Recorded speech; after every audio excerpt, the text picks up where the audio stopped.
Ƙungiyar Yaƙin Neman Zaɓen Buhari Osinbajo a shekarar 2019 ta yi nadamar saka 'yan Najeriya zaɓen Buhari da Osinbajo a shekarun baya.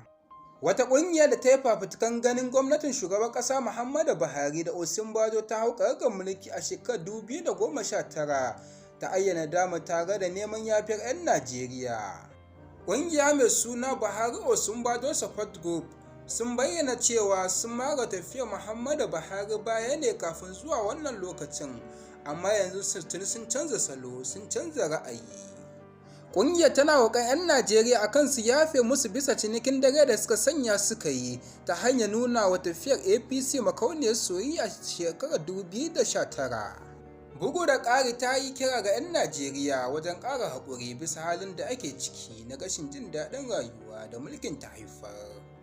Hakan na zuwa ne a wani saƙo da ƙungiyar ta sana'a Edukwata, wanda ta tabbatar da cewa ta ajiye tafiyar jam'iyyar APC zuwa jam'iyyar PDP domin mara wa tafiyar Atiku Abubakar da kowa baya a zaben shekarar 2023.